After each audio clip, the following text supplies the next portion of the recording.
So as far as what we've got going on, Sherry, your company is Bring It To Me. Can you tell us a little bit about that? Yeah, we're a restaurant and marketing company. We're local to San Diego. We do individual to catering. We have low delivery fees, low delivery minimums, and... So you said that the biggest things that separate you from, let's say, Uber Eats and some of these other companies would be you have a $15 minimum and you don't really mark up any of the price on the food, right? Exactly, yeah. So what's unique, exactly what you said, is we don't mark up pricing. A lot of the other companies, they mark up the pricing on the food, then they charge a really high delivery fee. For us, we keep the same pricing that you get in the restaurant on our menu, and then our delivery fee is low. It's $4.99, and then it's a $15 delivery fee. And so... It's fine for like the one person ordering, and then our delivery fee doesn't increase for corporate catering either. And all of our drivers, they are trained for corporate catering setup, and that's also different from a lot of the other services as well. Okay, and how long have you guys been in business? 5 years in February. So what made you say, all right, I've got to start Bring It To Me? I actually worked up here in Mira Mesa, and I saw the need for it. There's a lot of big offices up here, not a lot of options for food. We always had the same food delivered to us. Wasn't really good, but it was one of the only restaurants that offered delivery. And if we would order, we would have to have a big group that would order. So it's a $75 minimum.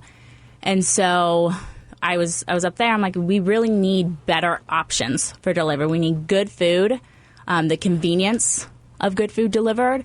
And so I left there, started this company, and it's been great. I think I remember, gosh, that had been maybe 3 or 4 years ago, being out on the beach in PB and getting Rubicon Deli delivered to us on the beach with your services. I was like, oh. Yes, we deliver to the beach. This is awesome. I don't have to leave. Yes, I've done that a few times myself. But, definitely. Awesome. So anywhere you are. What's next for the company? We're really targeting the corporate catering now. Our drivers are really good at setup. We're actually doing like the whole setup, serving component of it as well, and so that's kind of where I see Bring It To Me really thriving on the corporate catering side. And we'll still stick to our low delivery fees, low delivery minimums, and still do the residential. But corporate is kind of where we're really growing. I know right now you have some limitations on areas that you work in San Diego. Are you guys moving up towards North County at all, or what are you planning on doing there? Yeah, we're starting to. I think that Del Mar is going to open in the next, I would say, month or so. Right now we go up to Scripps Ranch, Mira Mesa area, and then go all the way down to like the border of Chula Vista and downtown, and then east to Mission Valley. But we're going to expand, Del Mar's first, and then possibly east to San Diego State area. That's probably a good place to have easy delivery options. Do you guys have time frames, like only specific hours during the day, or how does that work? Yeah, we're from 11 a.m. to 10 p.m. And then we have average orders between 30 to 45 minutes by the time the customer orders, time it's delivered. And I think from my experience recently, that's actually pretty quick nowadays. I feel like with all the technology, you would think it would get quicker, but it seems like every time I call for a pizza or something like that, it's 45 to an hour at least, and 30 to 45 is reasonable to me. Yeah, well, you have to wait on the restaurant. That's where the holdup is how long the restaurant takes to get the food out. Definitely makes sense. I had a question for you as well. Where you guys do most of your marketing, or how are people finding you? Well, we advertise, we do mailers, we do flyers, door hangers, and then our restaurants deliver or advertise for us as well. But really, I mean, it's the flyers, the mailers, those really help. Have you guys done any pay-per-click or Facebook ads? 'Cause I feel like that would be a really easy way to get it out there. Facebook ads do really well for us. Yeah, I mean, it's got to be a pretty low cost per click, and you can get to a big audience there for sure. Yeah. So, Michael, we were actually talking a little bit before the show about interest rates and where mortgages are heading. Sherry and I actually met because she was looking at a condo that I had listed in Carlsbad, and she still hasn't bought yet. So I'm trying to tell her, don't wait if you're going to. I still have dreams about that condo. You should have pulled the trigger on it. I should have. Rates, they've been ticking up. We've been anticipating it. It's, been widely talked about the entire year of eventually them, starting to progress back up. And now the Fed is actually delivering on that, and they have been implementing increases. One thing that I've always, kind of conveyed to my clients is if you look at historically, though, we're still in a super low interest rate market. I mean, let's say 10 years ago, people were looking at, 6, 7, 8% rates as normal. We just got spoiled in the last few years with extremely low rates to help the market recover. So, if somebody's looking to buy, I'm finding most people are not seeing a heck of a, big jump in their payment. When you're looking at something that's, $500,000 purchase, you're only jumping by less than $100. So in that price point, most people, that's built into their budget, or it's not really affecting them actually going forward and buying something or not.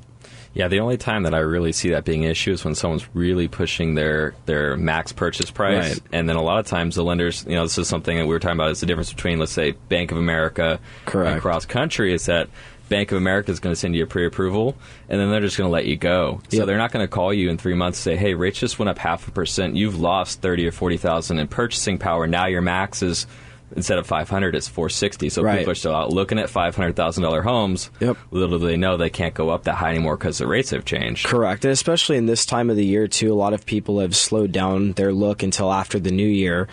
So they're not aware of, what rates are doing or what's happened and how that's affected their purchasing power. And they're going to pick the search back up in January and, come to find out when they find something, get into escrow, it's going to be an issue. For us, what we've done is at every increment, we've called all of our clients that, we're anything from just picking up the phone to somebody, hey, I'm interested in mortgages, to somebody that's actually been fully approved, and letting them know, hey, this is what, rates have done. This is what it's done to your payment. This is where you're at qualifying wise. These are your new maxes and your new monthly payments. That way we don't want them going into escrow or keep, searching for something that's outside of their range. So Jennifer, with prices of homes getting substantially higher the past few years, do you guys see a lot of people picking up solar as a way to try and offset some of the home ownership costs? We actually just recently did a blog on this where solar is helping homes sell faster and at higher prices. I do think that with it being a trend moving forward, I do think, especially in San Diego, it'll continue to help homeowners sell their homes and also increase their value. Yeah, the only time I'll say it's difficult with solar is on a lease, or the transferring of ownership on a lease is definitely a much different process, because they're not only, and Mike, you can hit on this, you're not just picking up a mortgage, you're picking up now a monthly fixed cost of that lease.